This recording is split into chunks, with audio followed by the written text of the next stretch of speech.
Everyone, welcome to the start edu. हम अपना accounts का फर्स्ट चैप्टर कंप्लीट कर चुके थे क्लास 11th का। अगर आप लोगों ने वो वीडियो नहीं देखी हो तो आप आई बटन पे जाके देख लीजिएगा और मैं आपको इसका लिंक डिस्क्रिप्शन बॉक्स में भी दे दूँगी। और अगर आप मेरे चैनल पर नए हैं तो सब्सक्राइब करना मत भूलिएगा। आज हम बात करेंगे हमारे चैप्टर नंबर 2 की, that is the basic accounting terms. Basic accounting terms क्या हैं? ये ऐसी टर्म्स हैं जो आप बेसिकली यूज़ करोगे जब आप इस कॉमर्स फील्ड में आ गए हो, तो आपको बेसिकली ये सारे वर्ड्स जो हैं सुनने को मिलेंगे, यूज़ करने को मिलेंगे। तो आपको इनका मतलब पता होना चाहिए, ठीक है? जब आप इनका मतलब अच्छे से समझ जाओगे ना, तो इनको ग्रैप्स करना और इनको अच्छे से यूज़ करना आपके लिए बहुत आसान हो जाएगा। तो मैं आपको वही कुछ स्पेशल वर्ड्स, बेसिक टर्म्स जो हैं आज आपको पढ़ाने वाली हूँ इस वीडियो में। तो ये वीडियो बिल्कुल एंड तक देखिएगा। तो आज की वीडियो हम स्टार्ट करते हैं। सबसे पहला हमारा जो टर्म है वो है बिजनेस ट्रांजैक्शन। कितनी बार हम यूज़ करते हैं बिजनेस ट्रांजैक्शंस, बिजनेस ट्रांजैक्शंस। आखिर ये होती क्या है? It is an economic activity of the business that changes it's financial position. ये एक ऐसी इकोनॉमिक एक्टिविटी है जिससे आप अपनी फाइनेंशियल पोजीशन को चेंज कर सकते हो। फाइनेंशियल पोजीशन को चेंज कर सकते हो मतलब कि आप डेली लाइफ में आप क्या क्या कर रहे हो, वो सारी चीज़ें क्या होती हैं, उनको अगर हम कहीं लिख लें तो that is known as the transaction. Transactions को हम 2 टाइप्स में डिवाइड कर सकते हैं। एक है external transaction and second one is the internal transaction. External transactions क्या होती है? That involves the economic activities between the two independent business entities such as purchase और the sale of the goods. External transactions क्या होती हैं? इसके अंदर वो इकोनॉमिक एक्टिविटीज़ होती हैं जो हम आउटसाइड द बिजनेस एंटिटीज़ के बाहर करते हैं। जैसे कि हमने किसी से परचेज़ कर लिया, किसी ने परचेज़ किया, किसी ने सेल किया। 2 अलग अलग आइडेंटिटीज़ हैं, एक दूसरे को जानती नहीं है, एक दूसरे पर डिपेंडेंट नहीं है, ठीक है? उन दोनों के बीच में जो भी परचेज या सेल हुआ, जो भी इकोनॉमिक एक्टिविटी उन्होंने परफॉर्म करी, that is known as the external transaction. Second है इंटरनल ट्रांजैक्शन। इंटरनल ट्रांजैक्शन क्या होता है? Involve with in the business entity such as depreciation charge on the fixed assets. Internal transaction जैसे कि नाम से डिपेक्ट हो रहा है, इंटरनल मतलब कि अंदर की जो भी ट्रांजैक्शन आपके विद इन द बिजनेस हो रही हैं, that is known as the internal transaction. जैसे कि हमने कोई भी फिक्स्ड एसेट्स लिया, उसमें हमने डेप्रिसिएशन लगा दिया। अब ये डेप्रिसिएशन और एसेट्स क्या है, इसके बारे में हम आगे फर्दर वीडियो में पढ़ेंगे। आप मेरे साथ लास्ट तक बनिए रहिएगा। और इंटरनल ट्रांजैक्शन क्या होती है? इसका जो भी रिजल्ट आता है उससे हम अपनी फाइनेंशियल पोजीशन चेंज कर सकते हैं। और the change must be capable of being expanded. और जो भी चेंज होगा वो आप एक्सप्रेस किस फॉर्म में करोगे? Only in the money form. Money form में ही आप उसको एक्सप्रेस कर सकते हैं। तो ये तो था what about the business transaction. Second हमारा है इवेंट। इवेंट क्या होता है? An event is a consequence और the result of the transaction. जो भी रिजल्ट आएगा आपका, आपकी अभी ऊपर वाली बिजनेस ट्रांजेक्शन आपने करी, उससे जो भी आपको रिजल्ट मिलने वाला है, प्रॉफिट मिलने वाला है, गेन मिलने वाला है, लॉस होने वाला है, ठीक है, या कुछ भी होने वाला है, आप कुछ परचेज कर रहे हो, सेल कर रहे हो, उसका जो भी रिजल्ट आएगा that is known as event. Next है आपका अकाउंट। अकाउंट क्या होता है? An account is a record of all the business transactions relating to a particular person और द आइटम। अकाउंट क्या होता है? एक रिकॉर्ड आप बनाकर रखते हो, जितने भी आपके बिजनेस ट्रांजेक्शन होती हैं एक व्यक्ति की या एक फर्म की, आप एक जगह पे करते हो, that is known as the account. एक पर्टिकुलर पर्सन या पर्टिकुलर एंटिटी या पर्टिकुलर आइटम की आप सारी डिटेल्स, जितनी भी आपकी बिजनेस ट्रांजेक्शन हुई हैं, सबको जब आप एक जगह पर रिकॉर्ड करते हो, that is known as that particular person account. Next है हमारा कैपिटल। कैपिटल क्या होता है? It refers to the amount invested by the proprietor in the business enterprise. Capital क्या होता है? जो आपके बिजनेस का ऑनर होता है, जिसको हम प्रोप्राइटर भी बोलते हैं, ठीक है, जिसने भी बिजनेस शुरू करने की शुरुआत की है, सोचा है जिसने भी, ठीक है, वो जितने भी अमाउंट जो है इन्वेस्ट करता है आपके बिजनेस एंटरप्राइजेज में, that amount is known as capital. Proprietor ने जो अमाउंट पे की है उसको बोलते हैं हम capital. Okay, it is may be in the form of cash, goods और एसेट। जो आपकी कैपिटल होती है वो किसी भी फॉर्म में हो सकती है। हो सकता है आपने कैश डिपॉजिट करा हुआ, हो सकता है आप कोई गुड्स लेकर आए हो सकता है आप कोई एसेट्स लेकर आए हो, ठीक है। और इसके जो हैं 3 तरीके होते हैं। तीनों चीज़ें जो हैं आपस में ये इंटर रिलेटेड हैं, that is capital, assets and liabilities. आपको तीनों में से कुछ भी निकालना, आपको इन तीनों में से किसी 2 की ज़रूरत है, तीसरा ऑटोमेटिकली निकल जाएगा। अगर देखो आपको एसेट्स और लाइबिलिटीज़ गिवन है तो आप एसेट्स में से लाइबिलिटीज़ माइनस कर दोगे तो आपकी कैपिटल निकल आएगी। अगर आपको एसेट्स और कैपिटल गिवन है तो आप लाइबिलिटीज़ निकालनी है, तो लाइबिलिटीज़ के लिए आप क्या करोगे, एसेट्स में से कैपिटल माइनस कर दोगे तो आपकी लाइबिलिटी आ जाएगी। लेकिन अगर आपको कैपिटल और लाइबिलिटी दोनों दे रखी है और आपको एसेट निकालना है तो एसेट निकालने के लिए आपको कैपिटल प्लस लाइबिलिटी मतलब कैपिटल और लाइबिलिटी को ऐड करना पड़ेगा। लेकिन अगर कैपिटल और लाइबिलिटी निकालनी है तो उनको एसेट्स में से माइनस करना पड़ेगा। ये तीन के जो हैं आपके फॉर्मूलाज हैं जिनको आप यूज़ करके कैपिटल, लाइबिलिटी और एसेट्स निकाल सकते हो अगर आपको इन तीनों में से कोई भी दो वैल्यू आपको गिवन हो तो। नेक्स्ट है कैपिटल को हम ऑनर्स इक्विटी या इसके अलग अलग नाम है, या तो हम इसको ऑनर इक्विटी भी बोल सकते हैं, नेट वर्थ भी बोल सकते हैं, नेट एसेट्स भी बोल सकते हैं।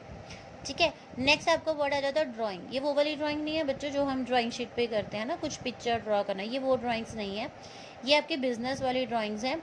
ये इसका क्या मतलब होता है, इसका मतलब होता है कोई भी कैश या कोई भी ऐसे गुड्स जिसकी कोई कैश वैल्यू या मनी टर्म्स में कोई वैल्यू है, ठीक है, वो ऑनर ने विड्रॉ कर लिया अपने खुद के पर्सनल यूज़ के लिए, ठीक है, या उसने कोई प्राइवेट पेमेंट कर दिया बिजनेस के फंड में से, that is known as the draw.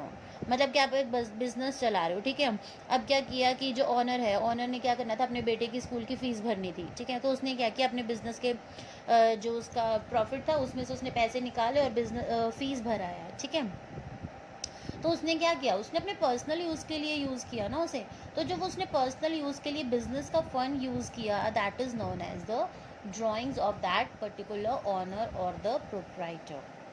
Clear है। नेक्स्ट आपका पॉइंट है लाइबिलिटी। लाइबिलिटी क्या होती है, अभी हमने पीछे पढ़ा कि कैपिटल के लिए हमें लाइबिलिटी की ज़रूरत होती है, एसेट्स के बारे में हम अब आगे पढ़ेंगे, पहले हम लाइबिलिटी के बारे में पढ़ते हैं। लाइबिलिटी क्या होती है, it refers to the amount which the firm owes to outsiders. ये एक ऐसी अमाउंट है फर्म की जो उसे बाहर के लोगों से मिलती है, ठीक है। It may be divided into two parts, इसको आप टू पार्ट्स में डिवाइड कर सकते हो। एक है internal liability and next one is the external liability. Internal liability क्या होती है, all amount which a business entity has to pay to the proprietor all the are the internal liabilities. जितनी भी अमाउंट है बिजनेस एंटिटी के अंदर, जितनी भी आप अमाउंट है, ठीक है, जब वो हम प्रोप्राइटर को पे करते हैं तो that is known as the internal. अंदर के अंदर आपके बिजनेस एंटिटी के अंदर अंदर जितनी भी अमाउंट्स होती हैं, जब आप वो प्रोप्राइटर को पे कर देते हो, that is known as the internal liabilities. जैसे कि कैपिटल हो गई, एक्यूमुलेटेड प्रॉफिट्स हो गए, ठीक है, ऑनर ही करता है ना। जो ऑनर होता है वो आपके बिजनेस में क्या करता है, कैपिटल लेकर आता है, या कोई भी प्रॉफिट होता है तो भी उसको मिलता है ना। तो ये क्या हो गई सारी इंटरनल लाइबिलिटी। एक्सटर्नल लाइबिलिटी क्या होती है, जो आपको बाहर पे करनी होती है। All the amounts which a business entity has to pay to the outsider. ऐसी अमाउंट बिजनेस एंटिटी की जो हमें बाहर वाले लोगों को पे करनी होती है, that is known as the external liabilities. जैसे कि हमारे क्रेडिटर्स हो गए, हमने किसी से क्रेडिट पे पैसे उठाए हुए हैं, ठीक है, हमें उन्हें वापस करना है, ठीक है, तो वो जो लोग हैं वो हमारे लिए क्या होते हैं, क्रेडिटर्स होते हैं, जिनसे हम क्रेडिट लेते हैं, ठीक है, जिनसे हम उधार लेते हैं, वो हमारे क्रेडिटर्स बन जाते हैं और हम उनके डेटर्स बन जाते हैं, ठीक है। इसके बारे में भी हम पढ़ेंगे आगे। तो एक्सटर्नल लाइबिलिटीज़ में कौन कौन आते हैं, आपके क्रेडिटर्स आ जाते हैं, बैंक ओवरड्राफ्ट, बैंक में इतना पैसा नहीं था जितना आपने यूज़ कर लिया तो वो ओवरड्राफ्ट में आ जाता है, आपने कोई लोन ले लिया, तो ये सारी की एक्सटर्नल लाइबिलिटीज़ है। क्यों, क्योंकि आपको इन फ्यूचर जाके इनको पे करना पड़ेगा। तो लाइबिलिटीज़ क्या होती है, ऐसी कोई भी अमाउंट जो फ्यूचर में जाके या तो आपको मिलने वाली है या आप उसको पे करने, मिलेगी नहीं वैसे तो, ज़्यादातर तो आप इन्हें पे ही करते हो, ठीक है। आगे एक्सटर्नल लाइबिलिटीज़ क्या होती हैं, ऐसी अमाउंट होती हैं जिनको आप फ्यूचर में, जिन्हें आपको पे करना होता है, आपने अभी यूज़ कर लिया लेकिन आप फ्यूचर में उनको पे करोगे, तो वो आपकी लाइबिलिटी बन जाती है। थर्ड वन है non current liabilities. Non current liabilities क्या होती हैं, those liabilities which fall due for payment in a relatively long period. मतलब कि ऐसी लाइबिलिटीज़ जिनकी पेमेंट आपको बहुत लंबे पीरियड, मतलब आपको बहुत लंबा लॉन्ग पीरियड मिलता है उस पेमेंट को पे करने के लिए, मतलब कि 1 साल से ज़्यादा अगर आपके पास टाइम है उन पैसों को चुकाने का, तो वो आपकी नॉन करंट लाइबिलिटीज़ बन जाती हैं। जैसे कि आपके लॉन्ग टर्म लोन्स होते हैं, डिबेंचर्स होते हैं, आपको वो साथ के साथ या 1 साल में नहीं भरने होते, आपको उनके लिए बहुत लंबा टाइम दिया जाता है उनको पे करने के लिए, तो those are known as non current liabilities. Fourth आपका जो टाइप है लाइबिलिटी का वो है करंट लाइबिलिटी। करंट लाइबिलिटी क्या होती है, those liabilities which are to be paid in near future, ऐसी लाइबिलिटीज़ जो आपको इन नियर फ्यूचर में जो है पे करनी ही पड़ेंगी, मतलब कि आप 1 साल के बीच बीच में आपको पे करनी पड़ेगी, जैसे कि आपका बैंक ओवरड्राफ्ट है, क्रेडिटर्स हैं, आपके बिल्स पेबल हैं, ठीक है। तो नॉन करंट और करंट लाइबिलिटीज़ में क्या फ़र्क है, जिसको जो आपको 1 साल के अंदर अंदर भरनी है liabilities, that is known as current liabilities. जिनको जिनको आप 1 साल से ज़्यादा में पे कर सकते हो, that is known as the non current liabilities.